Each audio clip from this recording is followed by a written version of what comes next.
भारत की सरकार ने 1860 का इंडियन पिनल कोड, 1872 का एविडेंस एक्ट और क्रिमिनल प्रोसीजर कोड बदला। 150 साल के बाद कानून बदले गए। अब आंदोलनजीवी, जिसको किसान भी कहते हैं, वो आंदोलनजीवी कह रहे हैं ये तीनों कानून वापस होना चाहिए। क्यों कह रहे हैं? क्योंकि पहले उन्होंने थोड़ा सा दबाव बनाया तो किसान कानून वापस हो गया। किसान कानून वापस हो गया और जितना उन्होंने हंगामा किया था दिल्ली में, लाल किले पे किया था और भी पूरे देश में किया था, उस पर कोई कार्रवाई नहीं हुई। तो उनके अंदर जो खौफ पैदा होना चाहिए था, जो डर पैदा होना चाहिए था, वो उनका साहस और बढ़ चुका है। अब वो कह रहे हैं जैसे किसान कानून वापस लिया था, वैसे ही ये तीनों कानून जो भारतीय न्याय संहिता है, भारतीय नागरिक सुरक्षा संहिता है, भारतीय साक्ष्य संहिता, इसको भी वापस लीजिए। मैं बार बार कह रहा हूं, आंदोलनजीवियों को विदेशों से फंडिंग हो रही है, बहुत बड़ी मात्रा में फंडिंग हो रही है, लगभग 50,000 करोड़ की फंडिंग हो रही है। और मैंने इस पे पीआईएल फाइल किया है यूनिफॉर्म बैंकिंग कोड लागू करने के लिए।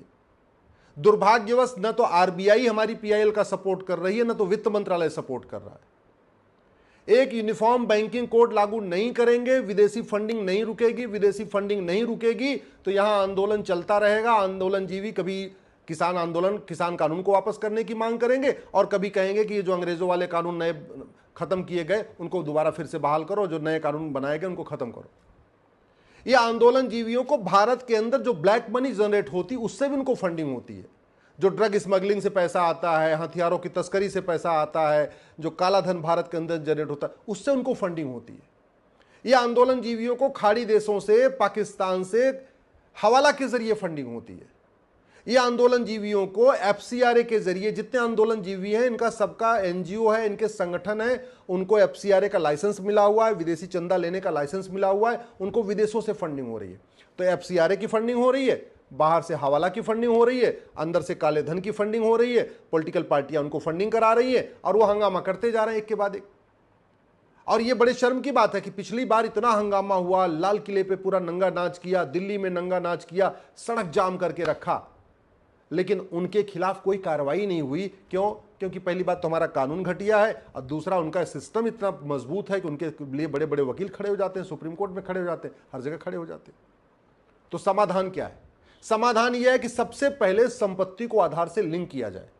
50,000 रुपए से महंगी जो भी संपत्ति है, चल और अचल संपत्ति है, चाहे वो जमीन हो, चाहे जायदाद हो, चाहे वो दुकान हो, चाहे वो हीरो होंडा बाइक हो, चाहे स्कूटर हो या कार हो, सबको आधार से लिंक कर दिया जाए। पहले पता तो चले कि इस व्यक्ति के पास कितनी प्रॉपर्टी है।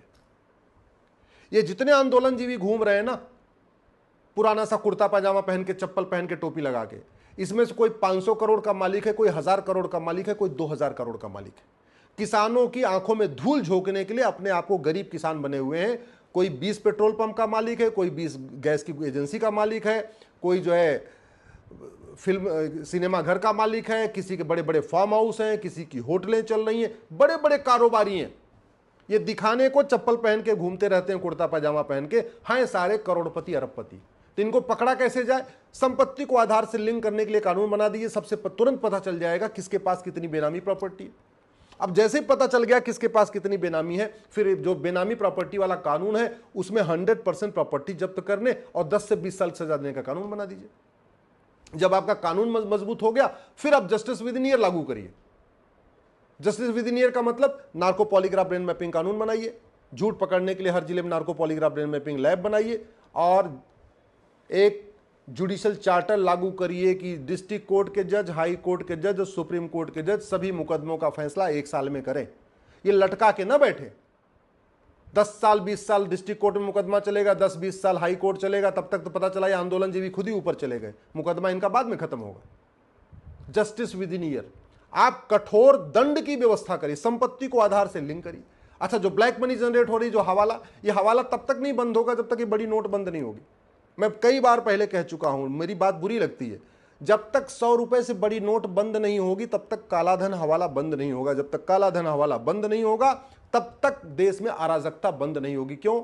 आंदोलन जीवियों की फंडिंग कालाधन हवाला से होती है, नक्सलियों की फंडिंग कालाधन हवाला से होती है, माओवादियों की फंडिंग कालाधन हवाला से होती है, अलगाववादियों की फंडिंग कालाधन हवाला से होती है, मिशनरियों की फंडिंग कालाधन हवाला से होती है, जिहादियों की फंडिंग कालाधन हवाला से होती है, भारत को बर्बाद करने के धर्मांतरण कराने वालों की फंडिंग कालाधन हवाला से होती है, घुसपैठियों की फंडिंग कालाधन हवाला से होती है।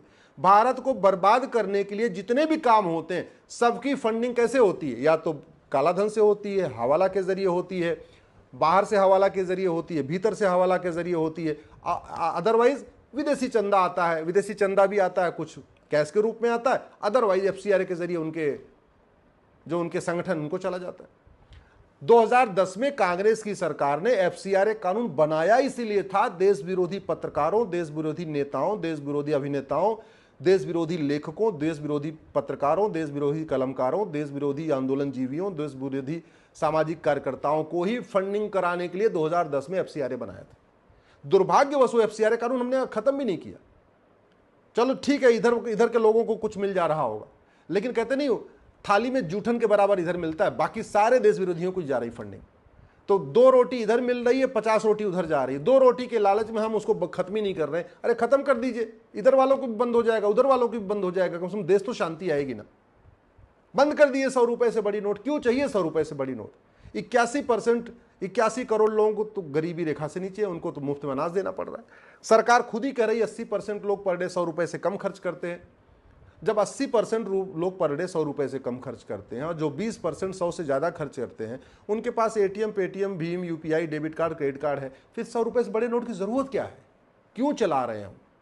ये 100 रुपए से बड़ी नोट बंद हो जाए, संपत्ति आधार से लिंक हो जाए और कालाधन, बेनामी पर संपत्ति, आय से अधिक संपत्ति 100% जब्त करने के लिए कानून बन जाए, जस्टिस विद इन ईयर लागू हो जाए, यानी 1 साल के अंदर मुकदमे का फैसला होगा।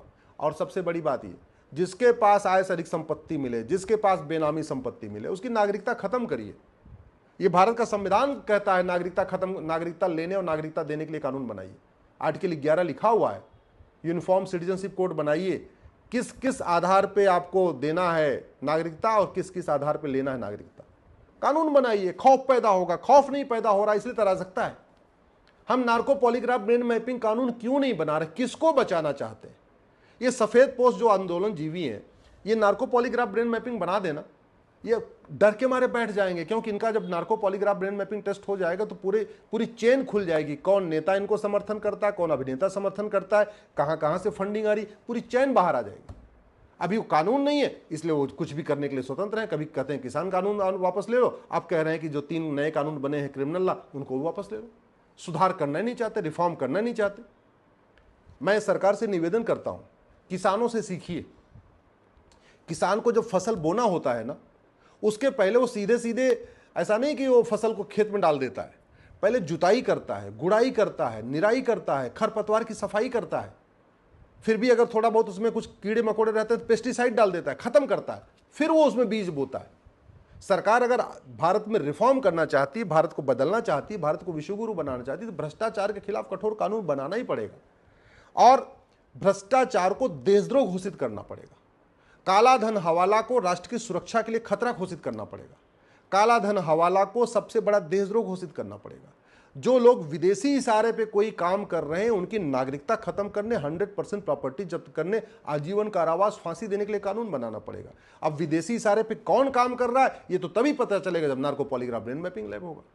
अगर हमने कठोर कानून बनाया होता ना, संपत्ति को आधार से लिंक किया होता और 100% संपत्ति, बेनामी संपत्ति जब्त करने, आय से अधिक संपत्ति को 100% जब्त करने और आजीवन कारावास, फांसी देने के लिए कानून बनाया होता, मैं गारंटी के साथ कहता हूं कांग्रेस खत्म हो गई होती। और कांग्रेस खत्म हो गई होती, अराजकता खत्म हो गई होती।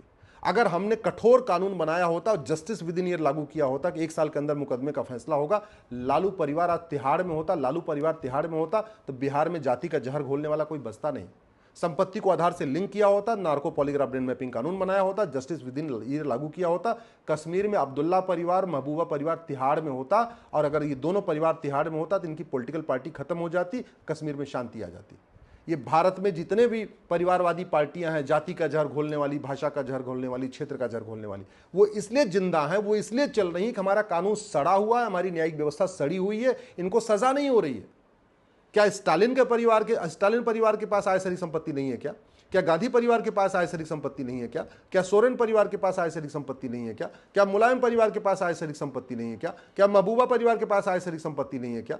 क्या अब्दुल्ला परिवार के पास आय से अधिक संपत्ति नहीं है क्या? क्या हुड्डा परिवार के पास आय से अधिक संपत्ति नहीं है क्या? ये जितने भी भाषा के जो क्षेत्रीय पार्टियां हैं, ये सब करोड़ों अरबों के मालिक हैं।